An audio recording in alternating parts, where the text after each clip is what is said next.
Welcome to the Illumination series. This is number 11, the final in the series. We hope that you'll appreciate that.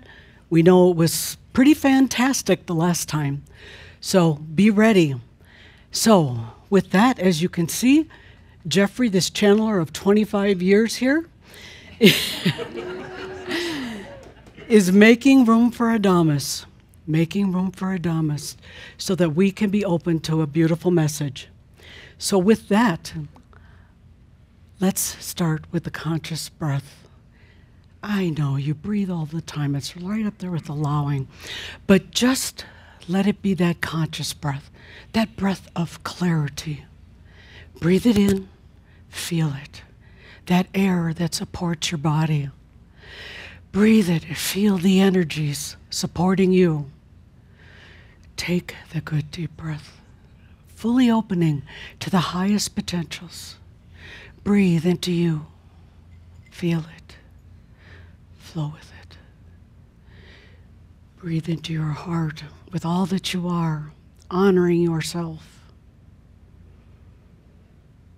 Stay with that good deep breath. Be with that good deep breath. Flow with it.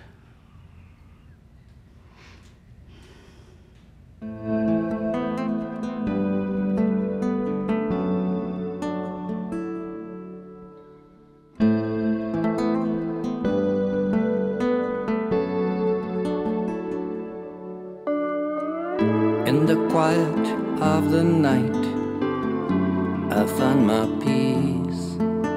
The whisper in the wind, a sweet release. I close my eyes and feel the world within. A journey to the soul where life begins.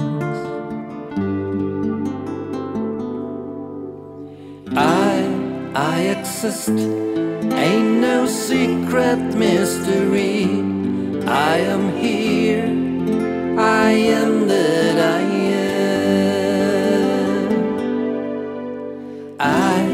I exist, the gift of life in love with me, knowing that I am that I am.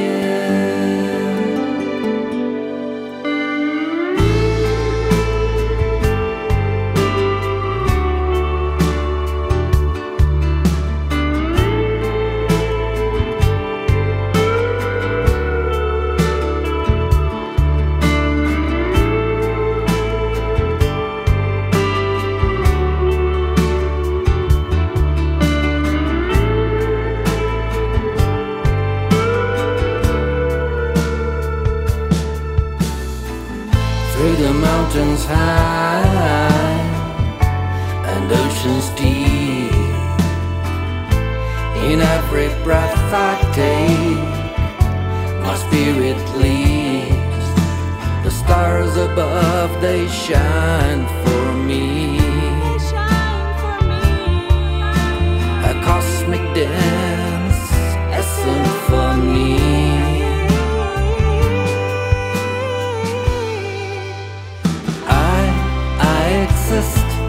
Ain't no secret mystery. I am here, I am that I am. I exist, the gift of life in love with me, knowing that I am that I am. I exist. Nothing else matters. Knowing that I am that I am. So here I stand in love with life, embracing all through joy, celebrating my life. I am the light. I am the flame. I am that I am. In every heartbeat, in every sigh, I feel the presence of the sky.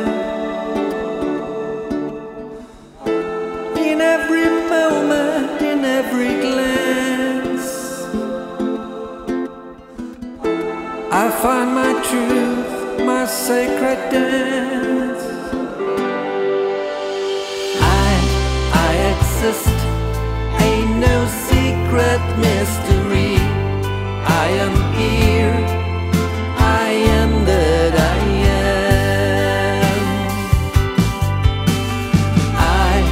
I exist, the gift of life in love with me, knowing that I am that I am.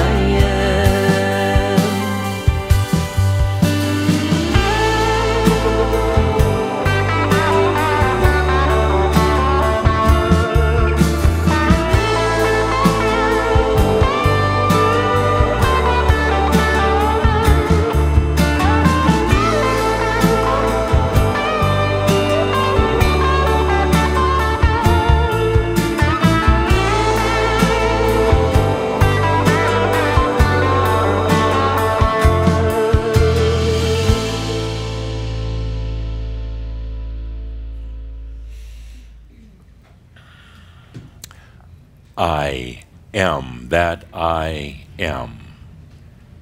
Adamus of Saint-Germain. Well, dear Shambra, here we are. 25 years. 25 years.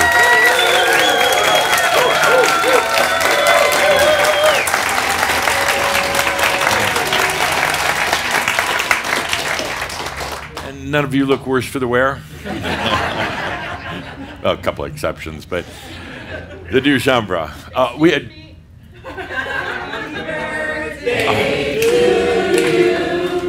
Happy birthday to you. Happy birthday to you. Happy birthday, dear Thomas. Happy birthday to you. Thank you. Thank you. Ready? Kathumi said it's time for a good blowing job.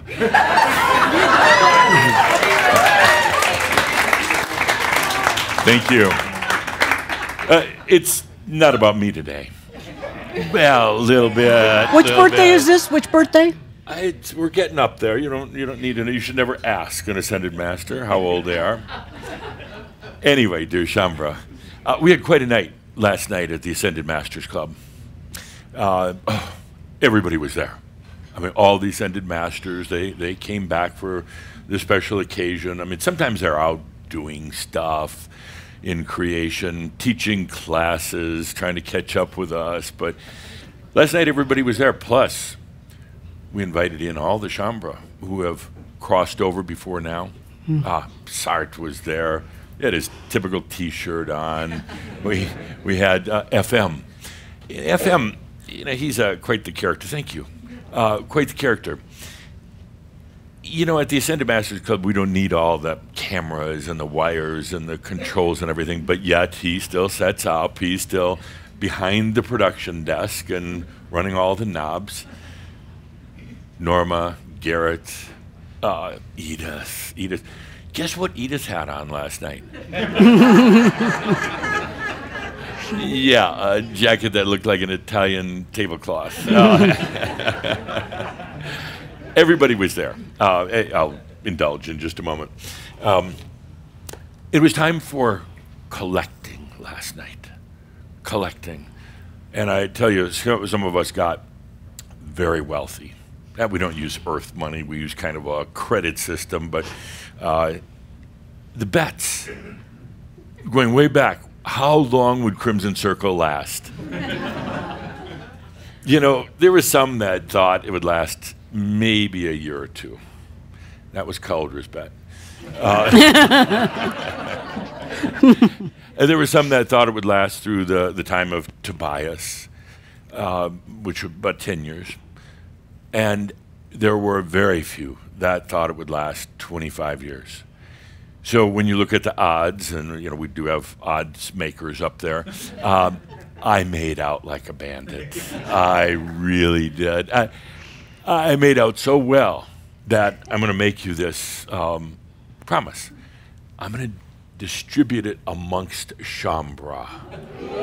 Yeah. I don't know what to do with it all. I mean, I got so, you know, some of these ascended masters, you'd think they're ascended masters, they would know everything. They would know that we would be going 25, 30, 40, 50 years. But you know, their human side comes out, and I think it's also their jealousy. That they say, oh, this thing will be done and gone in no time, and you know, everybody will go away, or Calder and Linda will stop wanting to work, or whatever. But I did pretty well last night, as did Tobias and Kathumi, and most of the Shambro who have crossed over. So I'm going to take a moment here in the Morab, and I'm going to distribute that energy to each and every one of you. I mean, what am I going to do? Buy another palace somewhere? You know, how many can you have? It was quite a night. We watched our own version of your Faces of Shambra, but these were holograms, and we're able to capture the actual situation as it occurred, kind of what you would call video, but it's 3D. How fun it was to watch over the years, behind the scenes even, and what was going on. It was interesting to watch each and every one of you. When you came to certain challenge points along the way, what you went through, the doubt, the fogginess that you went through, but then finding your own answers. Finding your own answers and moving on to your next step. It was interesting to watch you take on stuff that's really not yours, that you're taking on for consciousness. It was interesting to watch how you integrated aspects and how you still have some that, you know, occasionally get out and cause havoc, but how you're dealing with them, those aspects now. Instead of feeling secondary to them, instead of letting them run the house, you kind of are somewhat tolerant. Okay, there's that aspect coming back. I'm just going to ignore it and move on. So, for the most part. Yeah. So, it was quite a night of celebration, of looking back over the times of, well, we actually went back into the times of Yeshua, such a turning point for, well, all of you who identify as Shambra, going back there to the commitment now to plant the seeds of divinity, which now you are sowing, now you are reaping, and collecting for yourself. At the end of the night, after everybody had gone away, I sat there by the fireplace for a while and thought to myself, it's more than just 25 years. I mean, it's lifetimes, obviously, but reaching this point is not just another point of separation. Reaching this point and what we're going to be doing next is pivotal, monumental. It's the next huge step. Well, I don't know if there's a word beyond quantum, but it's the next huge step. And I want to talk about that today. The Crimson Circle will be changing in wonderful ways as a result of it. You'll be changing. There'll be a new sense of what you're really doing here. So much of these past 25 years has been about working with your own issues, dealing with your own demons, and you've done remarkably well. And it's tough. You know how tough it is. You've done remarkably well because these demons are ferocious. They're consuming. They take over the mind. They take over your heart. They squeeze the joy out of your life. But you've dealt with them. Not with battle. You tried battle early on, but it doesn't work. Simply by allowing your divinity, who you really are. And then these demons, they go away. Well, actually, what they really do is they integrate back within you, and they're no longer demons. They're wings for each and every one of you. By the way, I'll mention it now before we get deep into today's discussion, but our next Shoud series, given the title Wings of Hope. Wow. Yeah, good. And the short way of saying just hope, the Hope series, but the Wings of Hope. And I'll talk about it later, particularly in the Morab, but we take on a whole new kind of a consciousness now on the planet. And I know there's still the lingering thoughts, am I really a master? Am I really there? I ask you to acknowledge now within yourself that you are. You really are. And yes, once in a while the human voices jump forth and say, but you're really a master. You'll be able to turn water into wine. Let's let go of those old concepts.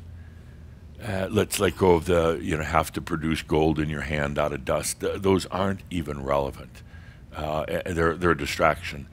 But yes, you are a master. And Kuthumi said it a long time ago. To acknowledge your enlightenment, simply say, I am enlightened. Then all the energies change to support that. It's been an amazing, amazing 25 years. When you come to the other side, and no rush at all, but when you come to the other side, we'll sit together around my fire in my library and watch the holograms of what you went through. And there'll be tears, and there'll be a lot of laughter and a lot of joy. And one thing I think you'll realize is you made it a little harder on yourself than you really needed to. Mm-hmm. But yet, when you did it that way, that pirate part of you doing it the tough way, it adds some character. I don't think you'd ever do it the same way again, but you can certainly say that you were tough enough. You got through it. You did what it took. And there are times when you added more crap to your life than you absolutely needed to, but there was a certain joy in overcoming it. Not a lot, but a certain amount of joy. Before we go any further, though, I'd like to go back to the Shoud from last month. It was, again, a very important Shoud. I'll note that I've had one taker on my offer to debate with the Palladians. Nobody else. They wouldn't even try. And the one I solidly rejected because it's somebody that is not really connected with the Palladians. They thought it would be a fun game to play, but they're not even talking to the Palladians. So no other takers unless somebody's out there, willing, anytime, any place. I'll take them on.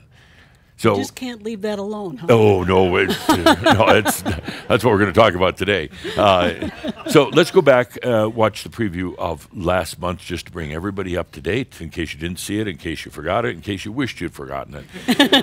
Let's take a look at that.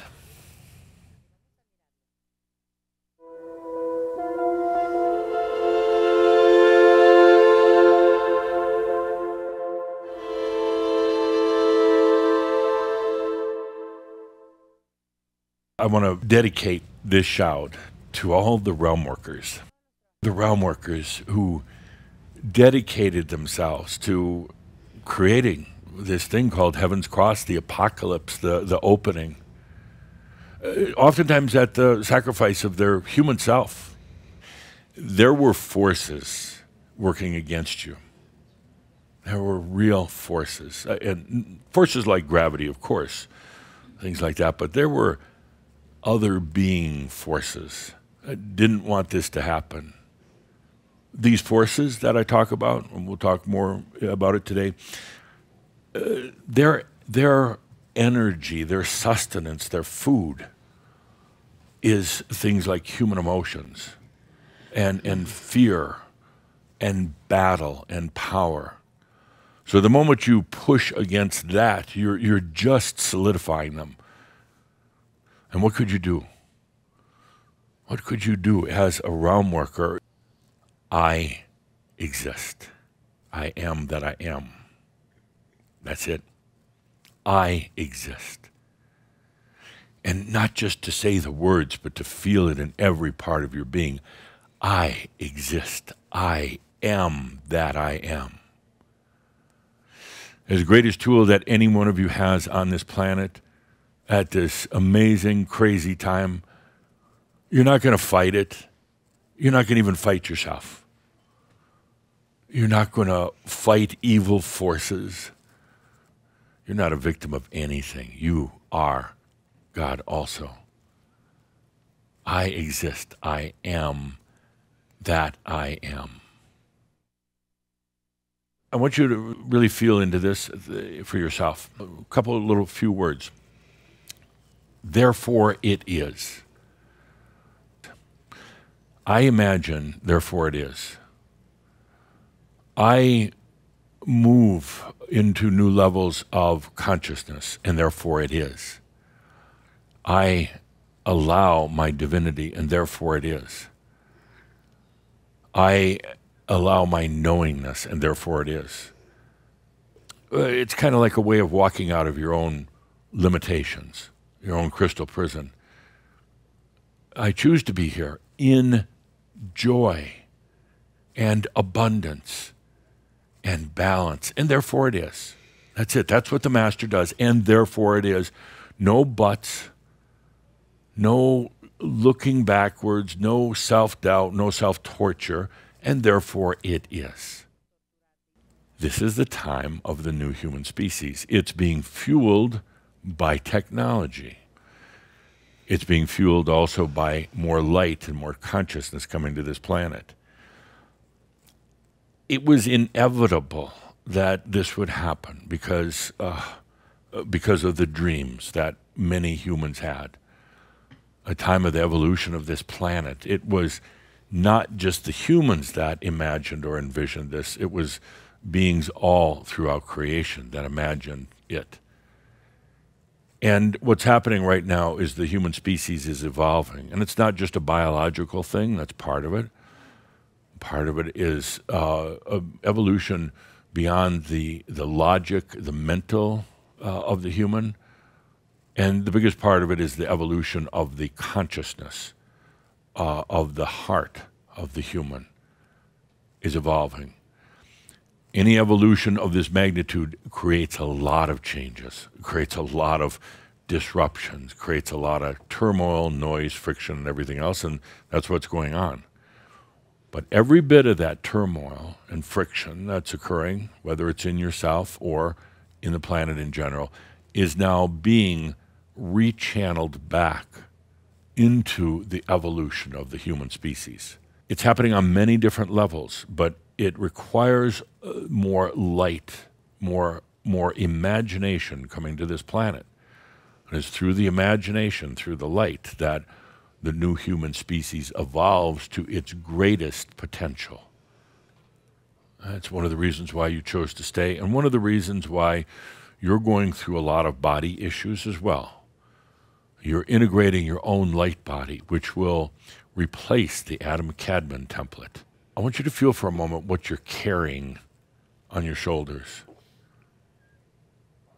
The evolution of the new human species. The evolution or the reordering of all of your past lives right now. And the direction of the entire cosmos. In all of creation, there is no greater being than the human being. Humans would like to think that there are. They'd like to think that there's godlike beings somewhere else out there. Or they like to think that it's Jesus going to come back and save them. That there's this greater being out there. Or aliens, ETs, advanced civilizations. There are not. Period. Once you realize that, once you remember who you are, and once this game stops of somebody's going to come along and save us, then this planet can move forward. But there are no greater beings in all of creation than human beings. To come to Earth, to put up with a physical body and other people, and all of the things that come with just surviving on this planet, much less evolving on this planet, required the best. You came here. You came here under the most adverse conditions of any. You created them. You were part of the designing of this reality, of this dimension, of the Adam-Cadman template. You were part of creating it and said, I can work through it. I will work through it. I will find that way. I will find my consciousness. Even in this density, I will find and rediscover my energy and how to use it with consciousness and wisdom and maturity. And that's what happened. There's a lot going on in the other realms, non-physical realms. A lot. A lot. I mean a lot. Your past lives are there in these other realms.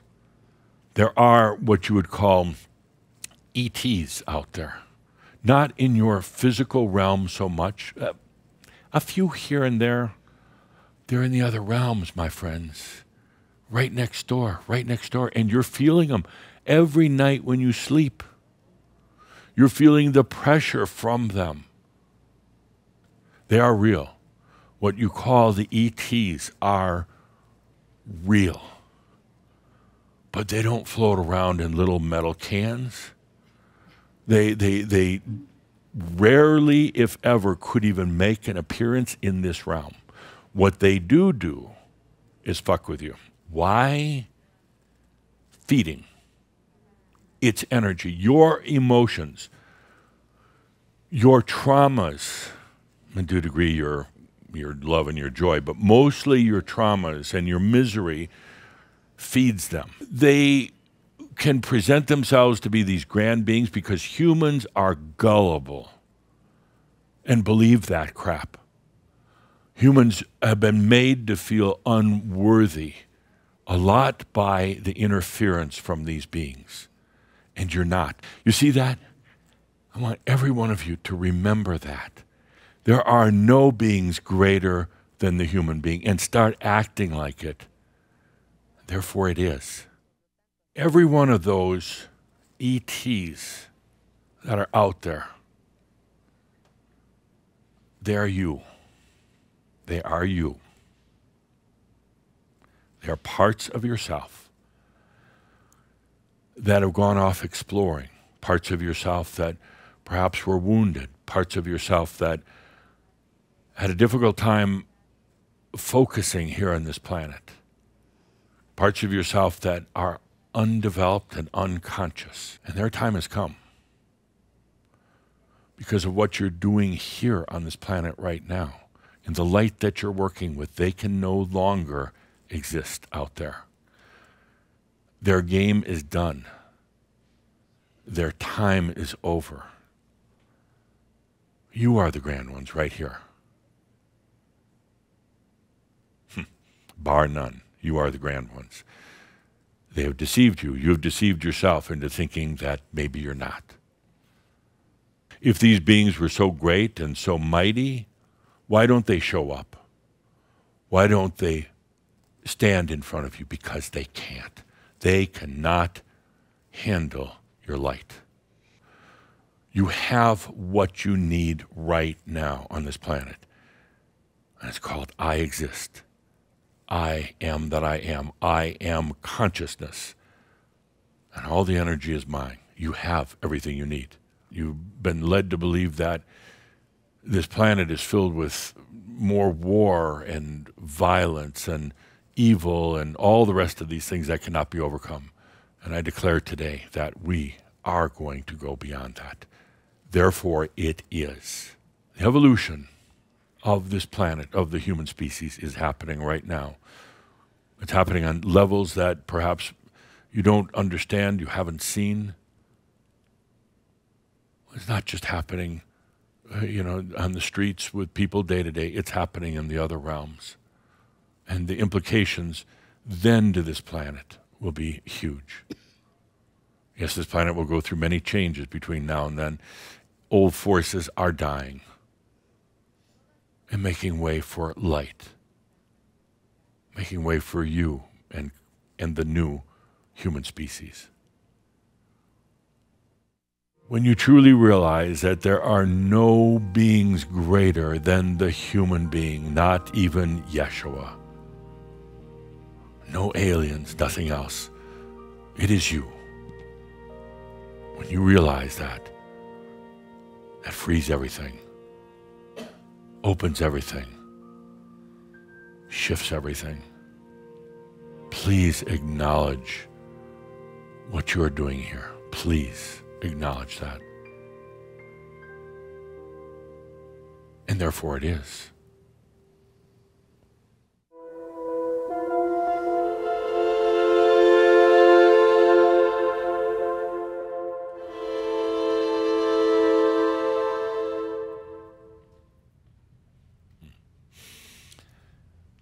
So, dear Shambra, that was last month. We're going to continue. I want you to feel into that for a moment as we continue. Everything that somebody would consider alien, ETs, anything else out there is you. Is you. You are here as consciousness present and embodied on the planet. You are here as God also. You've got all these parts and pieces out there that are acting out in other realms, maybe acting out quite differently. They're not necessarily even human-like, but these are all you. And what we're doing now, what you're doing, is collecting all those parts and pieces of self. This is the lifetime. This is the place where it's happening, not out there. It's not the Palladians or Palladians or anything else. And it's in a way you're self-deceiving yourself and then believing that there are some grand beings. It's really just you. It's you testing you. It's you.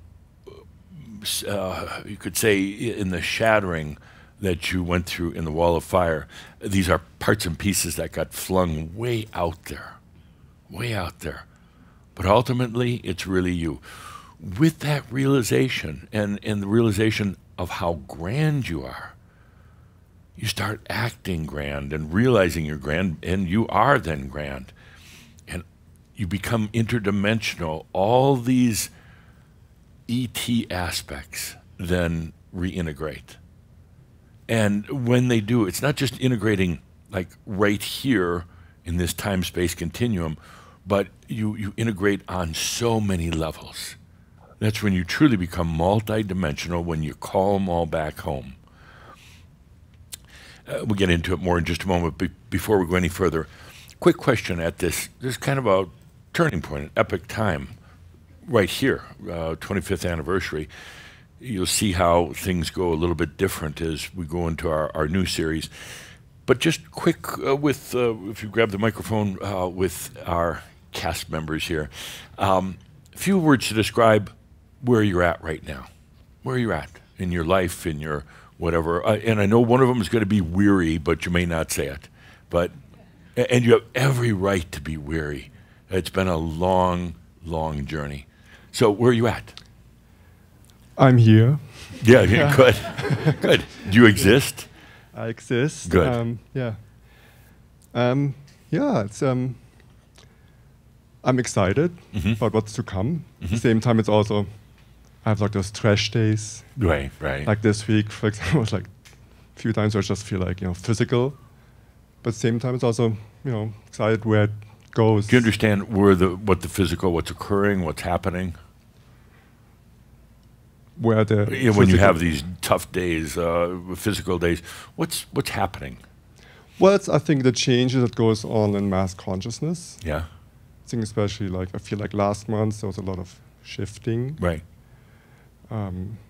With power release a little bit here and there and light body. Light body. Yeah. But you have these feelings, what am I doing wrong? I'm in pain or just not focused or anything. Do you ever ask those questions?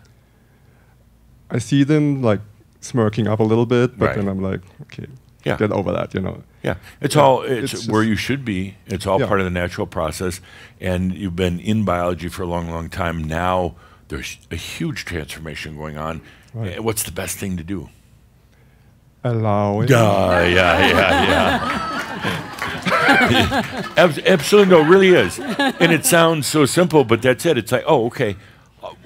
Allowing is ultimately, it's trusting and loving yourself and saying, everything that I'm going through right now is absolutely appropriate. Yeah. Then that actually transmutes pain into a couple of different things, including just your own biological evolution, but it transmutes it into something very healthy for you. When there's resistance, when you're like, what's wrong? You know, did I eat the wrong thing for dinner, or am I in a toxic environment? All the time. It's everything else. You know, Tobias said it a long time ago, and Linda almost faints every time, but you drink gaseline. Your body knows how to... Well, not here That's today, for entertainment value only. No, I mean, seriously. it's true. Sometimes also I realize when I'm not listening to my body, hey, don't eat this now, I don't want this, but then my brain, okay, come on, you can deal with this. But then I eat it, and then I suffer the next day because I didn't listen to my body. Shumber, like, I'm so sensitive to energies. Yeah, you are. But that doesn't mean they're going to knock you over. You're very aware of them, but they're not going to get the best of you. You can be in very difficult and challenging situations around people that are not quite at the same consciousness level. It doesn't have to affect you. You can be aware, and you can be sensitive, but you don't have to let it get to you. That's a sign of a true master. Yeah, just let it, flush through, basically. Yeah. So a couple of words, where are you at right now, other than right here? Yeah. A couple of words. Yeah. Where am I right now? You said excited? Yeah, because I'm excited about what to come. Kind of contemplating if I should move somewhere else and stuff. So I'm just kind of letting it come to me. You know, it's one of the Shumber obsessions.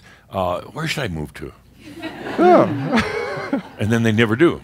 And that's why it's an obsession. It's like, does it matter? It doesn't matter. That's the thing. Doesn't it's matter. Just like this feeling, then I'm like, okay, when the time will come, I will know. Where would you move to if you wanted to? That's a different option. I will probably explore Portugal, maybe, maybe even Asia, or maybe I just stay in the U.S. Yeah, maybe stay right so where you are. Come That's all right. Yeah. Okay. Good. Thank you. Thank you. Good to see you again. I think you probably get the award or near the top of the awards for the most workshops that you've come to. And you're always so good with other Shumber. I love when I see you at a workshop because you're just so warm and welcoming to all of them. Yeah. Yeah. Okay, all right. The next one's on the house, free. Yeah. No, seriously. Yeah, do you hear that, Linda? The next workshop for him on the house. Okay. It's about damn time. I heard you. Yeah, how many times do you have to get your card punched before you get a freebie? I mean, yes, where are you at right now? In a very good place. Oh, good. Becoming. Yeah. Becoming what? Authentic. Yeah, good.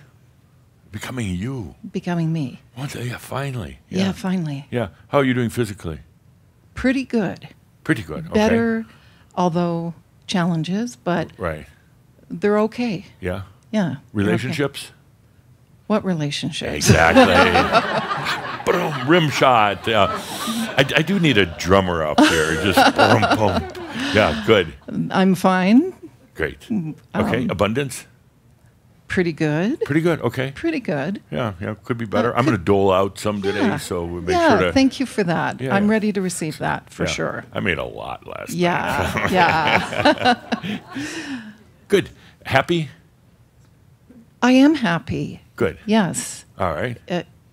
It's just an evolving that I'm just allowing. Yeah. How often do you do the nosedive, all of a sudden crashing, and then doing the phoenix thing, emerging?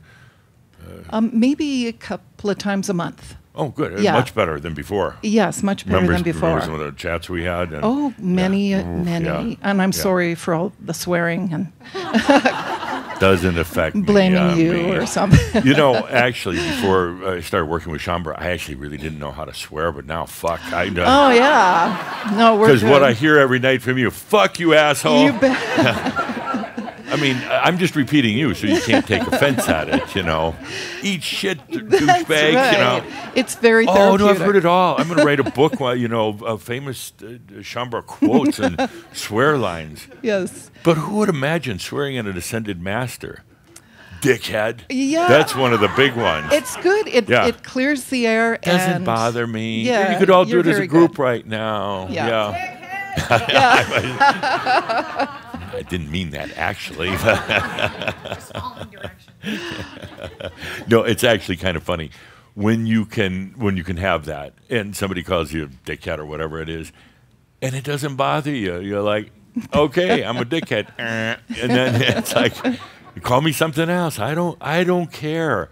I'm so clear about myself that I can be a dickhead. Yeah, which you've I can taught be. me that. Yeah. That it's okay to be a dickhead. Yeah, there's one thing I love about Shambra. There's, you know, you're just who you are. You know, there's not this, you don't have to be so reverent and holy and pious. That's crap. You know, let's be me. I mean, not you be me, but you be you. Yes. Yeah, good. Yeah. Great. Good to see you. Good to see you too. Yeah. Thank you. Call anytime you're in trouble and call me what you I want. will. I don't Thank care. you. Yeah. Thank Couple you more. so much. Couple of words. Where are you at right now? And what I want everybody to do is kind of make a kind of an energy, mental record of where you are right now, and we'll come back in 3-4 months and do a little comparison. Don't look at her. Don't look at her. Hi. Hey, mate. You were sending out signals to Linda. They were so clear I could hear them up here. Don't Give me look the at microphone, her. Linda, please. Bitches rule. Yeah. Hi. Yeah. Hi. Hi. I'm joyful. You're joyful. Okay. Yeah. You've been through a lot. I Yeah. have. Yeah. How'd you cope with it? How'd you survive? Humor is a good one. Humor. Okay. Laugh. Is mooning the camera humor? I wear belts now. We were playing that one last night at the Ascended Masters Club. Yeah. And we put it in slow-mo. Stefan made me do it. I know. Yeah. He said, if you do it, I'll do it. And so I did it, and he didn't do it. There used to be more of a, I would say, erratic nature about yourself, and now it's very open but calm. Mm-hmm. Yeah. Yes. So where else are you? Joy is just so there. Okay. Happy. Just, Okay. I can't get beyond that. It's like you talk about weary, and I'm not really weary. Yeah. It's Good. done. Done. Yeah. Doesn't it feel good? Yeah. Yeah. Put that behind. Yeah. Love the shirt, by the way. It's a snake, by the way. Yeah. It's a Yeah. little Snake. Beautiful. By the way, Adamus, most people don't understand what you were referring to. You were referring to when she mooned the camera in Well, the you can club. show us again if you want. I mean, Never. never. It's Okay. for Julie's eyes only. But it was recorded, so. Although there's less of it now. I noticed that. Yeah. Yeah. She got scared. Good. Thank you. 2 more. Where are you at? Okay. Where are you at? And everybody feel into it where you're at. Oh, poor you. We're going to come back to it in a little bit. Well, I was thinking about this the other day, Yeah. and it's like I really don't give a fuck about anything. Isn't that a nice feeling? Yeah, Liberating. yeah. You know what happens when you don't give a fuck anymore?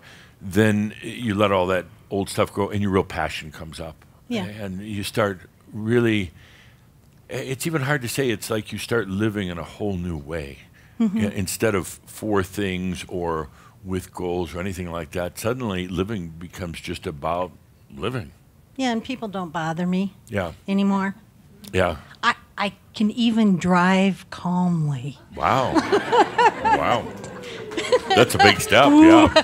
Yeah. Yeah. And one of the things I've noticed is as I'm calmly driving, there's no one around me. Right.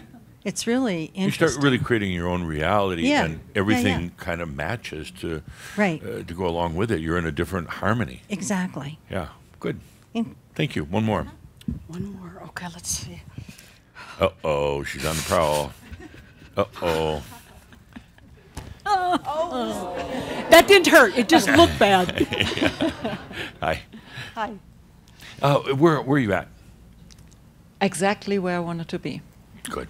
Good. Totally. Yeah. And in terms of, you spend a lot of time thinking about things, trying to kind of think your way through. How has that changed? You think so? Yeah. Oh, yeah. Yeah. That's a long time ago. I know. That's a long time ago. And it worked out well. Yeah. My work helped me a lot. Yeah, good. The work with you. Yeah. And We spent a lot of time together. Oh, yes, I know. Yeah. Yeah. I'm Don't tell Linda, the but- walking one Yeah. here, and you said something from there, and sometimes we give high five. So Yeah. Yeah.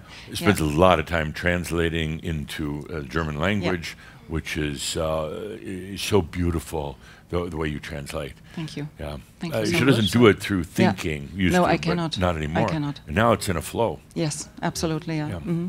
Good. So that's why that's the best place to be right Yeah. now. Absolutely. Good. So I'm really in the middle, in my middle, in my balance. Yeah. Good. Yeah. Thank you. Thank you. Awesome. Awesome. Okay. So to kind of shift gears a little bit here, the Crimson Council, we'll talk about it now and then. Crimson Council, right now it's somewhere in the neighborhood of about 5,000 to 6,000 angelic beings who are here in a support role to you on Earth. They are not you.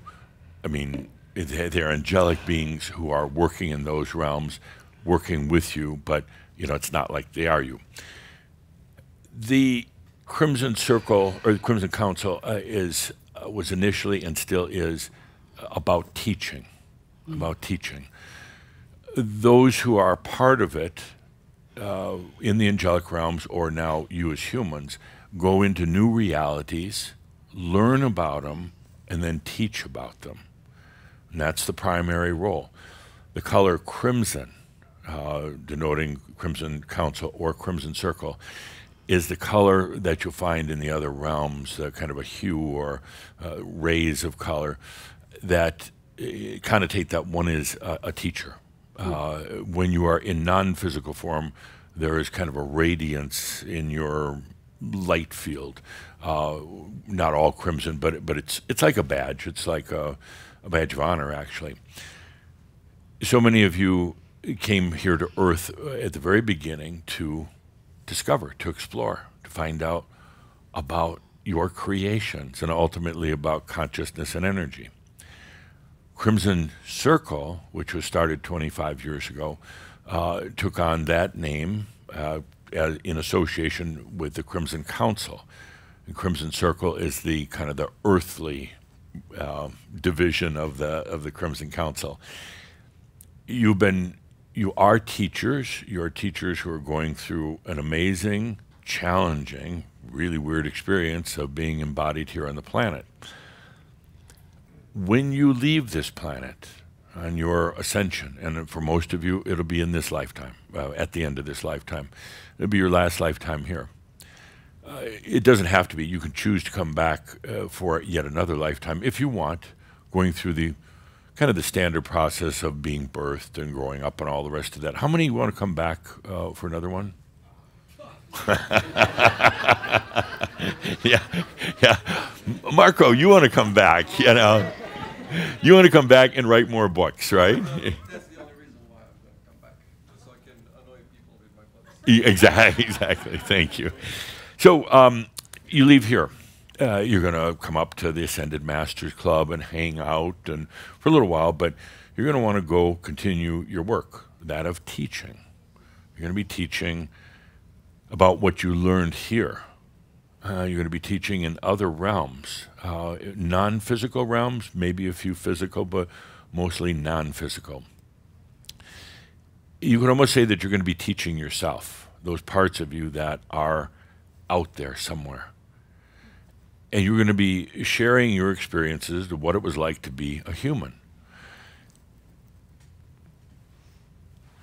It's going to be interesting, and I want to play with it a little bit today, but what do you tell these beings, which really are kind of yourself, what do you tell them about the beauty of the humans? what makes humans unique with all, there are many mansions out there, many realms.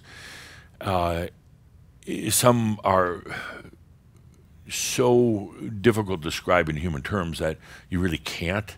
Even in your dream state, you go experience these, but you can't bring it back. There's no reference point in your mind. Some of them are kind of like a little bit similar to the human experience, but not really. You're going to be going out there and teaching yourself. What would you say, what would you tell your students about this planet, about Earth? I said last month that there are no beings greater than the human being, and I mean that. That's not just a nice line. Nothing like the human. I want to explore that for just a moment in order for you to really understand how grand you are. Humans did this setup where they make themselves ungrand. It's a kind of a backwater planet. It's inferior in terms of intelligence or technology or spirituality. For so very long now, humans have put God out there, way out there. They've accepted, they've believed that there are amazing beings who one day are going to swoop in here, whether it's in their spacecraft or on rays of light or whatever, and save them. It ain't going to happen. You are those beings, and you're here right now. There are so many things unique to this planet. When you really start feeling it and exploring it, you realize this is an amazing place. With that consciousness, that understanding, it changes everything. You see, if we have a whole group of 8 billion humans basically believing they're kind of second class, third class, in the universe, then it goes according to that. And the planet goes according to that.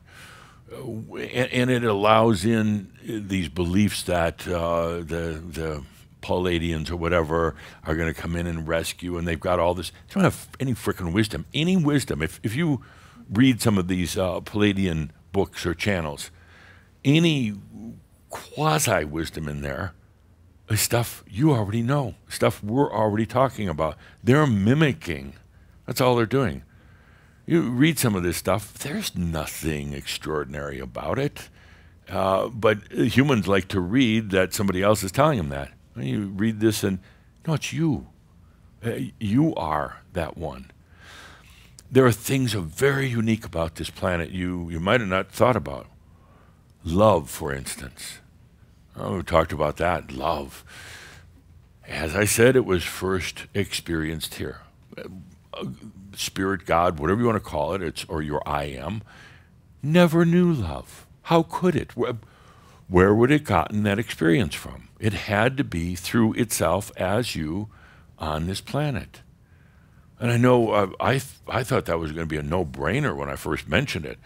Put it out there, and suddenly all this backlash, not so much from Shambhala, but others. Oh, no, humans, didn't invent love. God's loved you all the way along. Not really, and if God did, you'd be a whole different person.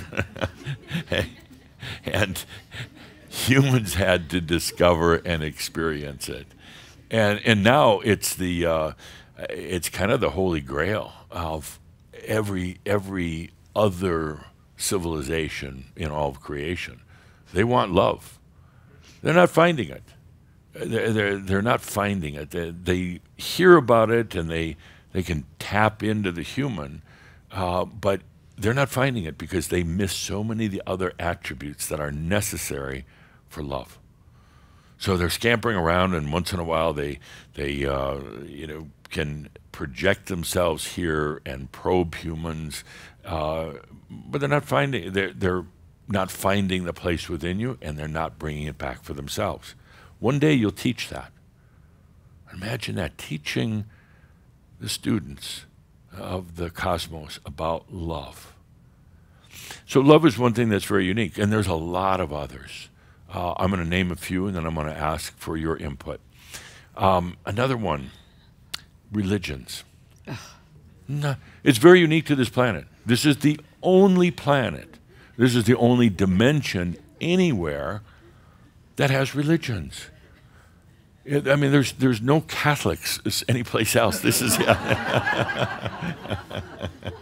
and there's not. So, it's amazing. Where did religion come from in the first place, and why has it developed the way it has, and why is religion oftentimes imposing so much fear and doubt and everything else? Why didn't religions teach from the very start, you are God also? You are a divine being going through a pretty interesting experience. But humans wanted that experience of this external God or gods and to have religion. No place else. The good news, bad news, I don't know. At least they won't come knocking on your door in the other realms, Another one is music. Now, a lot of people are going to get upset about that. Oh, no, in these other realms, they have these beautiful music. No, they don't. They really don't. There is sound in a way, but not like you hear it. There's vibration levels. But this planet, really feel into this for a moment. This planet, this dimension, is the only place with music where music is written, performed, sung, felt. And you say, well, how can that be? No, there's these great civilizations and they have all this amazing music. No, they don't. They really don't. How is it then that humans can have music and no place else does? What do you have to have in terms of having music? You got to have ears, that helps. But not really. You don't know. You can feel it, in your heart. They don't have love. They don't have the creativity necessary for it. And they don't have the, what I would say, kind of an emotional depth to create music. They project here once in a while. There's a fascination with humans in the other realms. They project here, and they sense something that you hear as music, but they don't really get it. They don't get it. Calder talked today about music being so important to the Crimson Circle and to your individual lives because it's an expression. It's a story. It's vibration. It's part of the whole things of the wings of hope is music. So that's unique to the planet. So I'm going to have Linda get the microphone and run around to the audience. What else is unique to humans here on this planet? I've got a whole list of them, but I'd like to hear what you have to say. What else in your life is really special?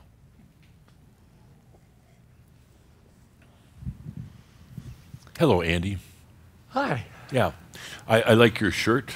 Oh, yes. Actually, not me so much. Calder likes it. Ah. He had a close encounter with a bear the other day at 25 feet and faced that bear off. Now, he's been telling everybody the story. He wants me to tell it again, which I won't waste our time. But, it was interesting. A true story. Just the other day, Calder was out working in the yard, and I think we were chatting away. I was distracting him, and he turned around, and from here to where Marco is a big bear looking straight at him. And talk about that, getting the blood moving. Yeah. What do you do? What do you do? You go, do you run? No, not a good idea. You stare him down? Not so much. What do? Make yourself big? You just take a deep breath and allow. I'm serious. That's exactly. You take a deep breath and allow. And the bear was very, very curious. Where is that light coming from?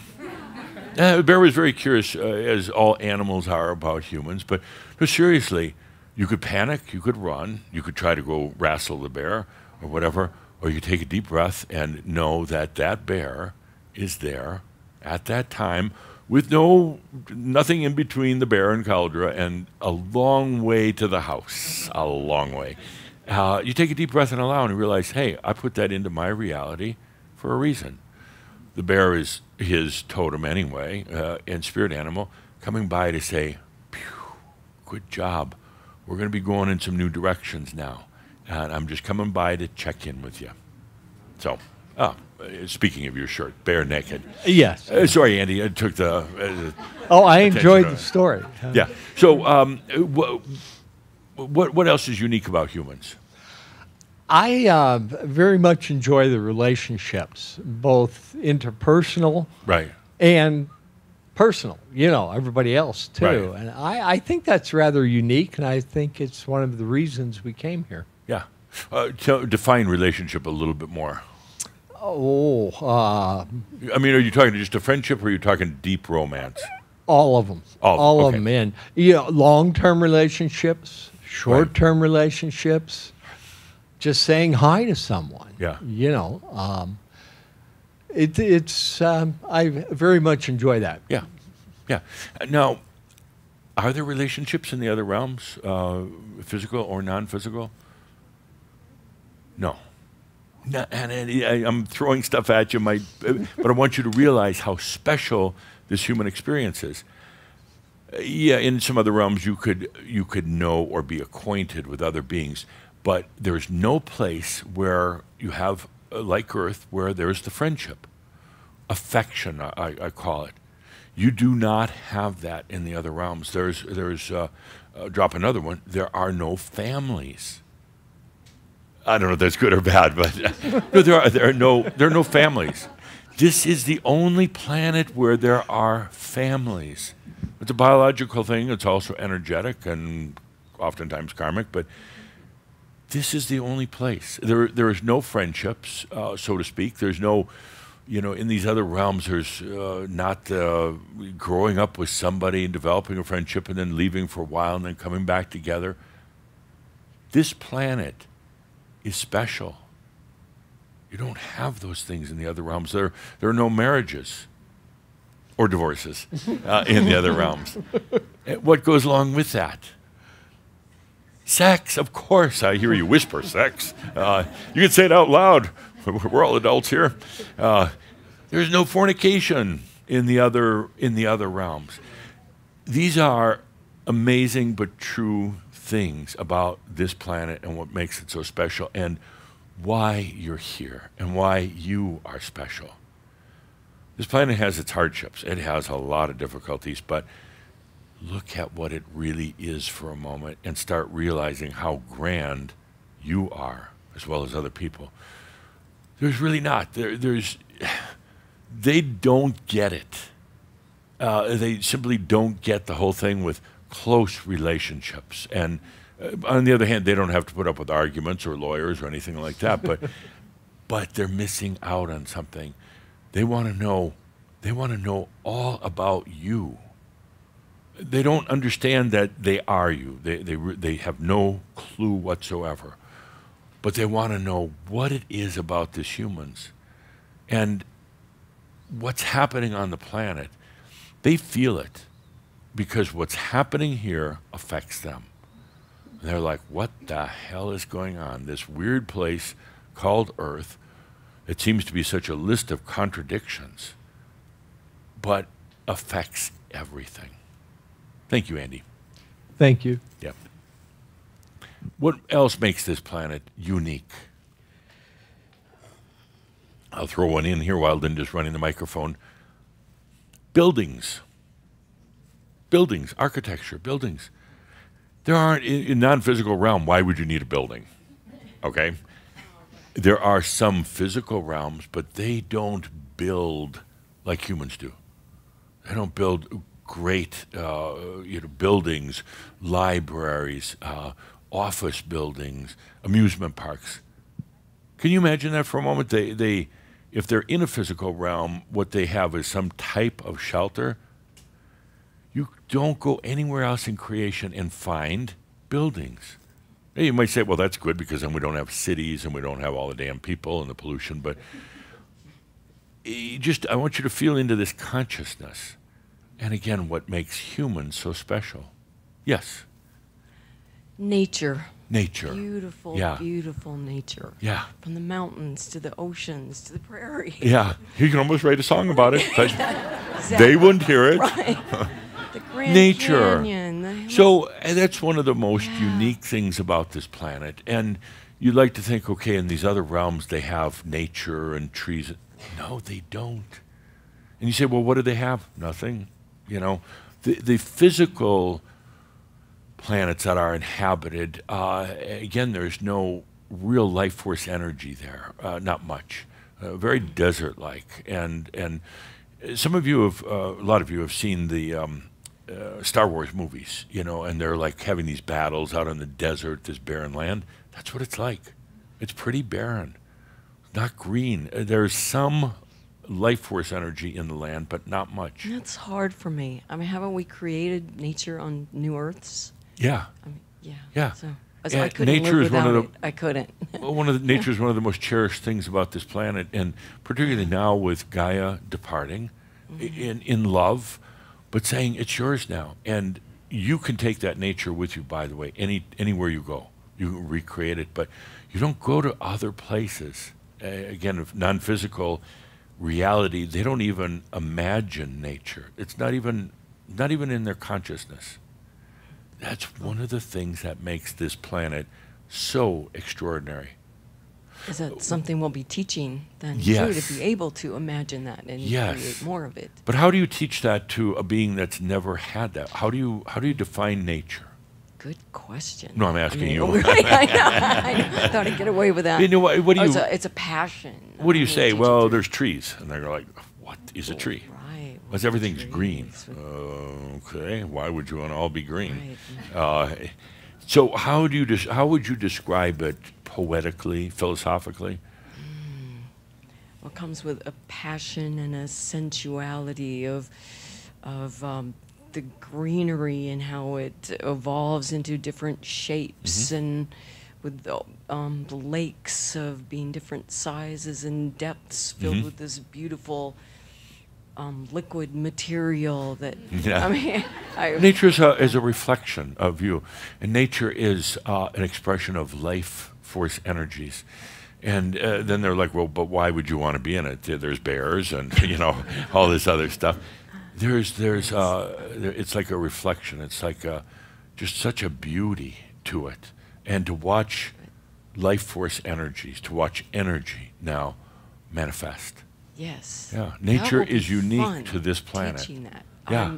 I am looking forward to that. And the New Earth realms, that love is an that. integral part of every one of the 200 plus New Earths, nature.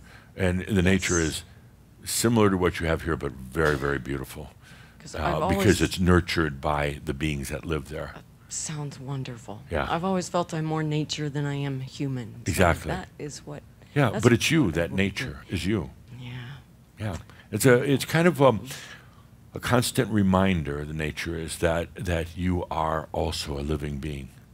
Yeah, and there's a metamorphosis. There's a birth and a death cycle, and a constant renewal, and a constant rejoicing. Good. Yeah, you're not going to find nature anyplace else.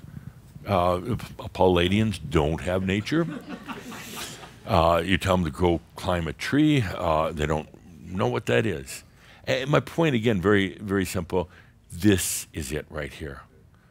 And when when a small group of humans comes to that realization, it affects everything and everyone.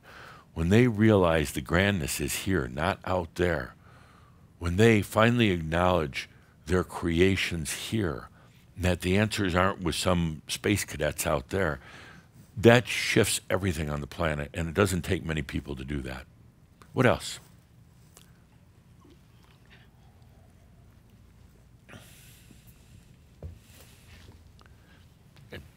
Excellent in sports. And Sports. You see this with Olympics now. And so, you start out with the kids and they have very little muscle coordination, and then you got to bring in the mind. Yeah. And then, I think of, body moving through water. When you're doing that, you're connecting every single muscle. So, yeah. So in a non-physical realm, though, most of the other realms are non-physical. There's not many that have physical attributes, just a few. and they're kind of like offshoots, you know, but most of them are non-physical. Could you have sports in a non-physical realm? Well, you wouldn't have all the feelings and everything going through your body. And Right. the highs, the lows, everything. Exactly. Yeah. Exactly. Sport's a beautiful thing. Yeah. You can actually, as a non-physical being, you can do sports. You know, you can see how many dimensions you can go through in the fastest time or something like that. Or, can you outrun light itself? Yeah, faster than the speed of light. But yeah, again, it's the beauty of the physical body, saying, you know, I've got this body, and I wanna see what it can do. I want to see what that light that is shining on the inside is capable of doing. Yeah, good. Are you starting to get the point? These other places are really kind of boring. I mean, what do they do all day long? What else is unique about Earth? And I'll throw one in. Food. Food. Now, okay, in the other realms you don't get fat, but you don't get the pleasure of food. Once we're done here today, not in your life, but here today, you're going to go eat a lot of food. And when you do, when you're eating that, whatever it happens to be, and it doesn't matter if it's meat or it's whatever, when you're eating and drinking, you can say, all right, Palladians, you guys don't have this, do you?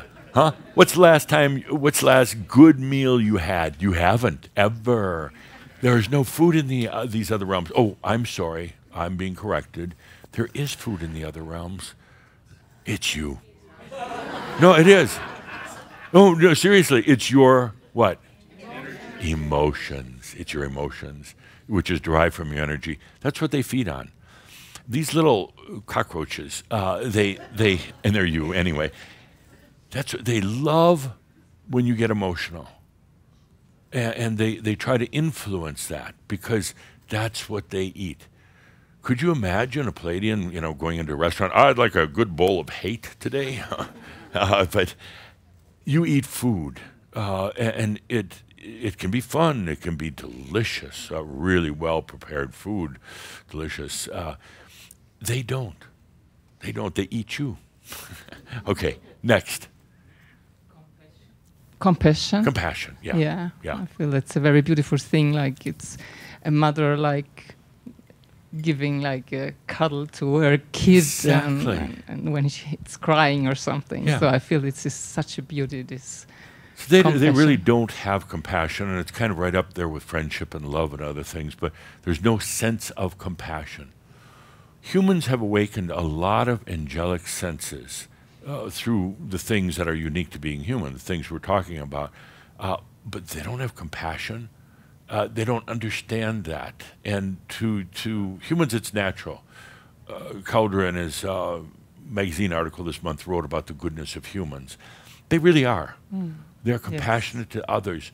You get into some of these other realms, they kind of don't care. They don't battle each other, but they don't care about each other. You don't have that sense of compassion and caring as you do here. These are not grand beings. They're not smarter than you, other than to outsmart you into thinking that they are. Yeah. Good. A couple more. Thank you. Laughter and humor, comedy. Yes. Laughter, humor, the ability to joke about yourself, laugh at yourself, laugh with the group. It's one of the things that was mentioned earlier today with Master G and not. The ability for a Crimson Circle, you guys are going through hell, but you can laugh about it. Yes. You can.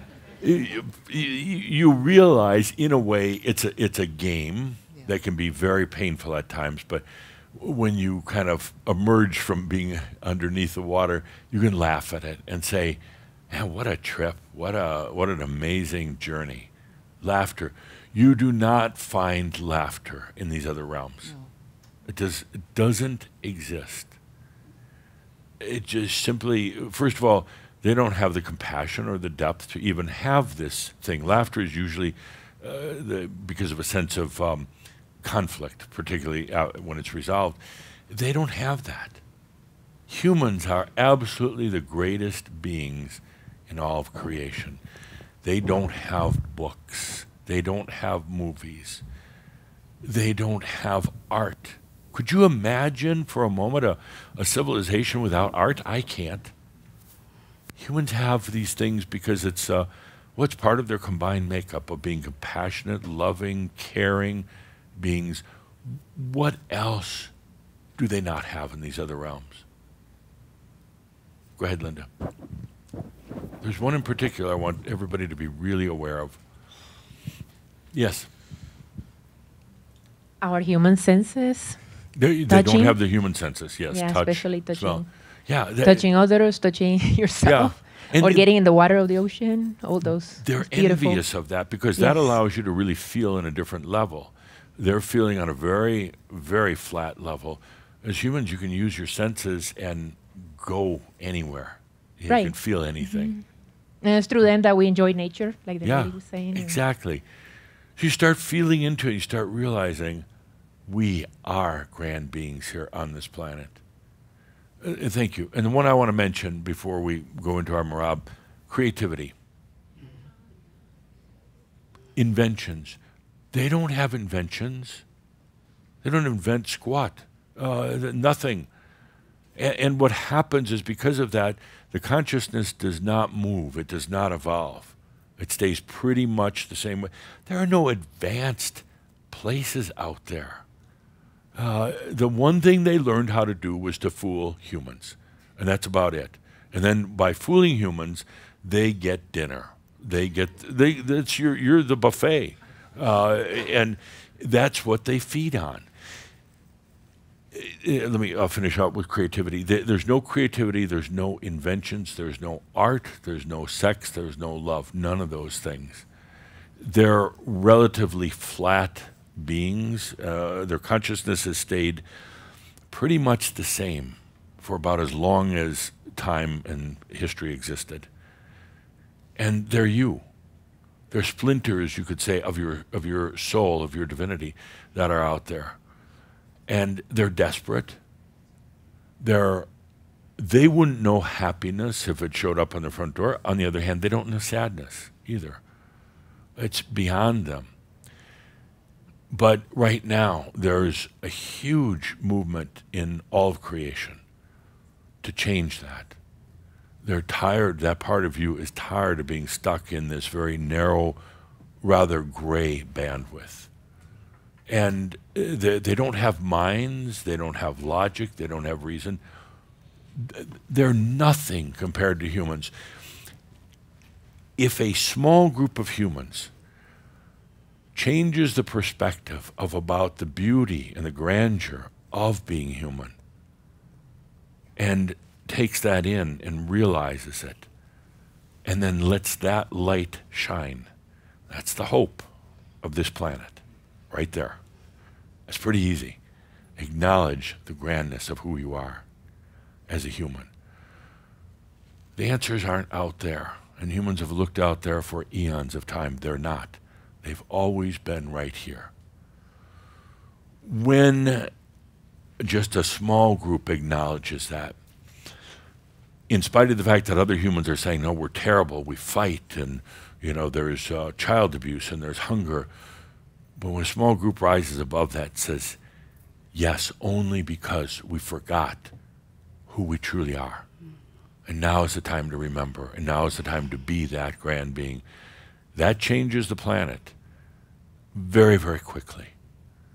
And where we go from there is, it's beyond what we call the quantum leap, and it's into the new human species. And with that, we're going to put on some music for a Marab.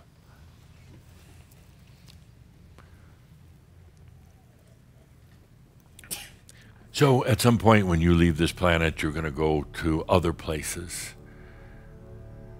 And you're going to be amazed at what the humans do have. You're going to go to other places to teach these beings about the beauty of humans. And yes, part of yourself will be remembering the bad days here, the wars, the physical injuries, mental imbalances. But But those things were caused by forgetting.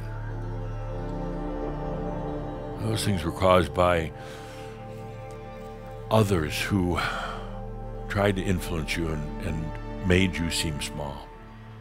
They disempowered you, and they didn't do it to be nasty or necessarily to take over the planet. They just did it because they were hungry.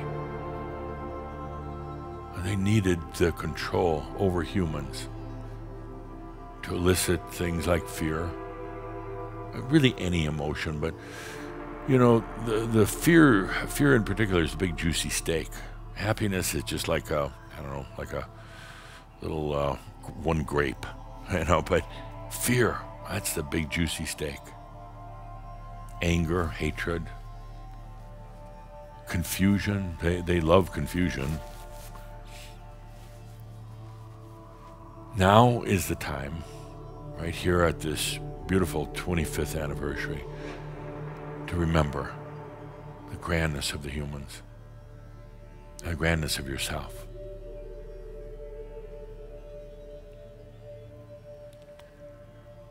Those beings out there, well, they're actually all you. There's a little bit of a caveat. There's those beings out there are fragments of yourself.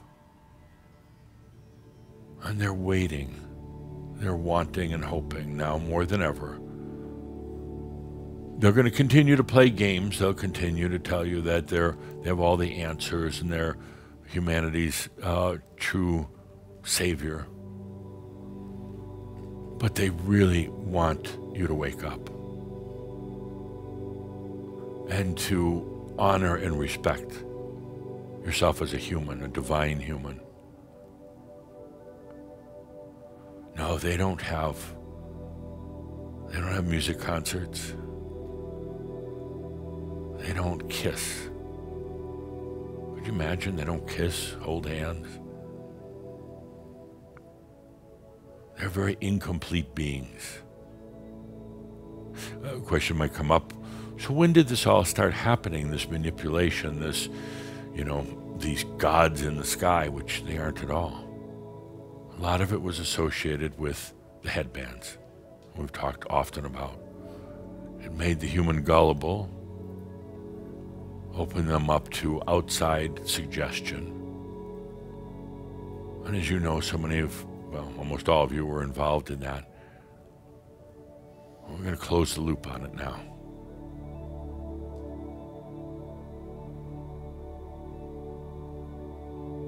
Let's take a deep breath together, feeling into all the things that make the human unique.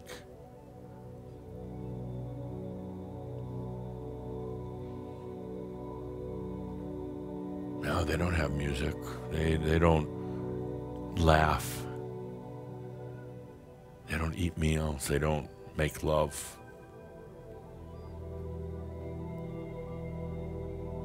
I want you to feel right now, they are waiting for you. They're waiting for you.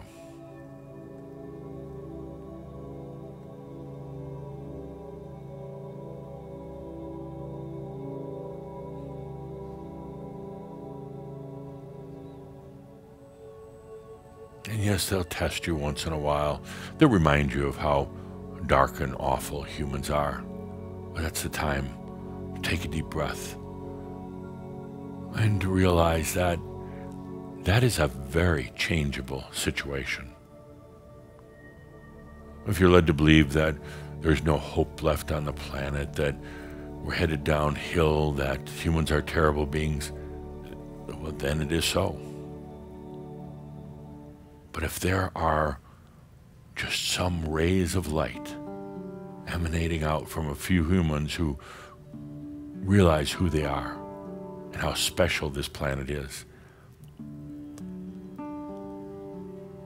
those rays of light go out to other humans, and probably more so to these alien aspects.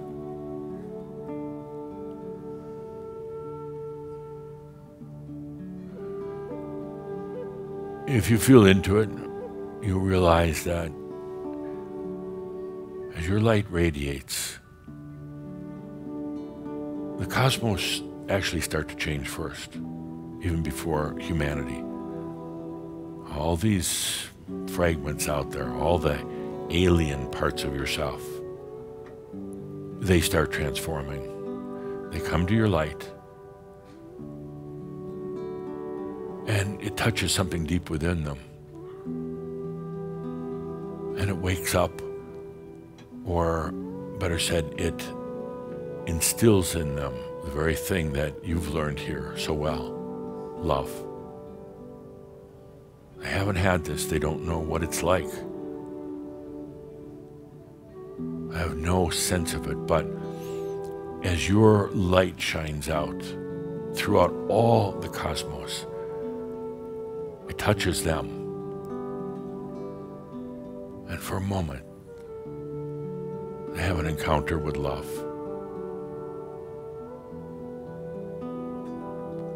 Then the entire nature of the cosmos, of the other realms, starts to change. One of the reasons why heaven's cross opened, one of the many reasons, was so then the pathway here to you on this planet is open. Otherwise they would have pretty much been bounced back, but now that pathway is open. They can experience love and ultimately find it within themselves. And the cosmos changes. And eventually this planet.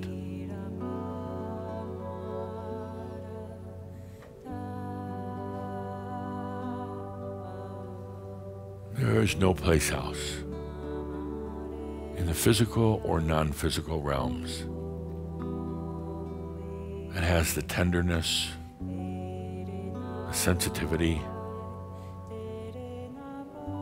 the endurance, and the dedication that you have here as humans. There's no place else that has the music or the arts or the nature.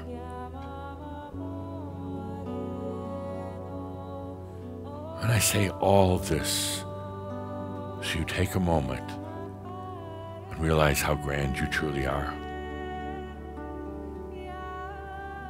They're not going to swoop down and save you, but they will come in to feel this thing called love.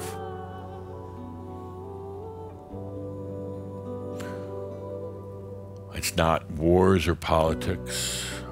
It's not even charity that was going to transform this planet. It's not prayer. It's not wishing.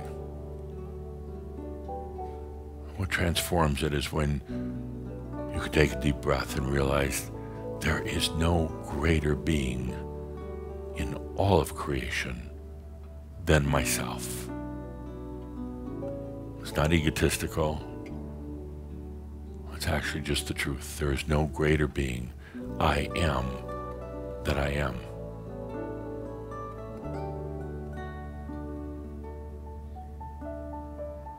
Now let me take a moment and share with you what I received from you.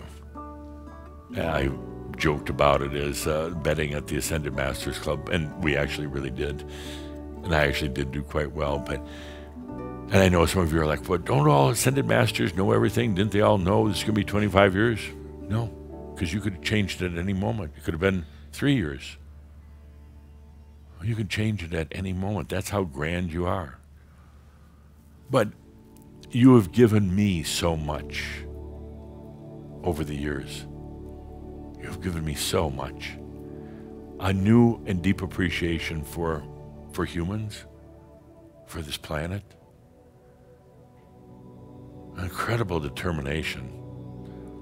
You've got to be the crustiest, toughest ones I've ever worked with, and that's been such a blessing. So let's take a deep breath together, and I ask you to please allow and receive now from me. I know it's my birthday. You should be giving me presents, but I've received so much from you. I receive so much. let me transmit that.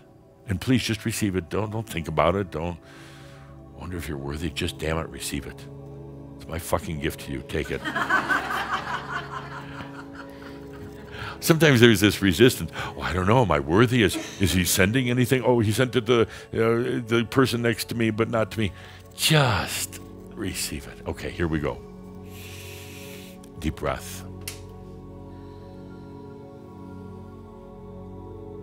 Your presence is my present on this day.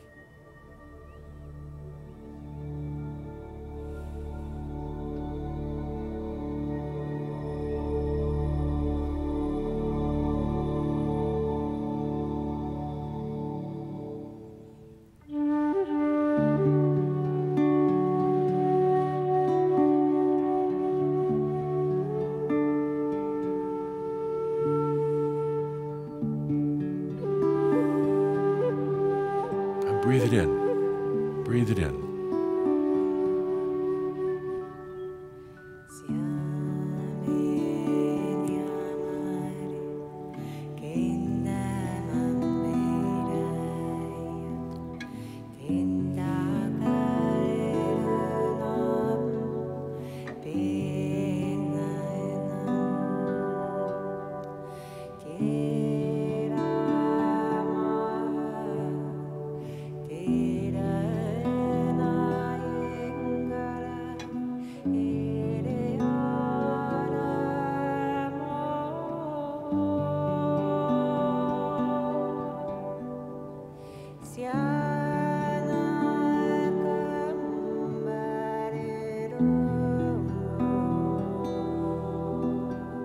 Breathe it in and allow it.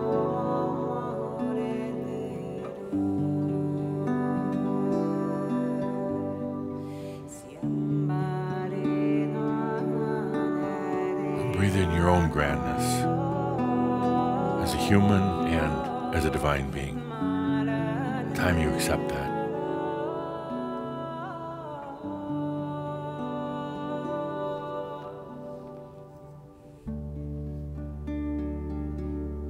Just take a few minutes to let that soak in.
Deep breath and let it soak in.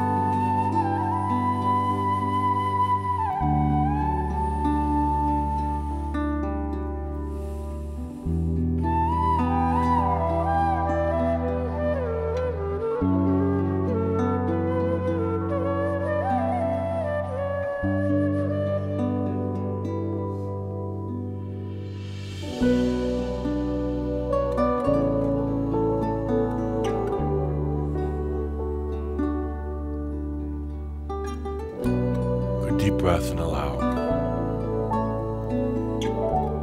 Good deep breath and allow. And all the time remembering there are no greater beings in all of creation than the human being. They don't have the unique things that you have created, you have experienced. There's no greater beings. The answers are right here, right now, not someplace else. I'll repeat my challenge. Any Palladian. Come on, let's have a debate. You and me. And I want a real thing. I don't want some human wannabe that's pretending just to get the spotlight. I want a real Palladian, or whatever it takes. And I'm not saying that these races, these civilizations are bad. Can't, because they're all you, fragments of you. Let's bring them home now. Let's bring them back home. Let's transform the cosmos, and let's go with this planet into the new human species. This planet of enlightenment and love that no other place can claim. We'll come back in October for the beginning of our new series on the wings of hope. Hope is one of those things that, first of all, Caldera should change his last name to. Be easy, just drop a little P. Just what? This planet has been hopeless for a long time. And when they feel that light that comes from you on your wings, it changes everything. With your acceptance of who you are and the grandness, it changes, and now the planet has hope. So we'll come back. We'll have the Merlin Conference next month, but we'll come back for On the Wings of Hope in October. In the meantime, thank you for all you've given me. I am Adamus of Sovereign Domain. Thank you.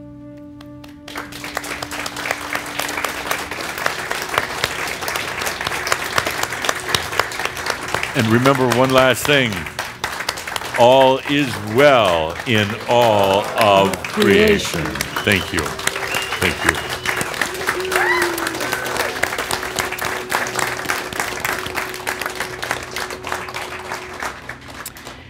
So with that, let's just try to do a little bit of breathing, just a few good deep breaths to really allow yourself to integrate this beautiful message. Just breathe it in and feel, truly feel. Take that good deep breath of life, breathing the I am that I am. I exist. So with that, we're going to play the credits video, and then there will be credits video, and then we will, I'm kind of losing it, Faces of Shambhala. And it'll be, so those of you that are watching online, this wonderful group here celebrating, at the end of that, we're all going to go out and we're going to have a toast to Saint-Germain.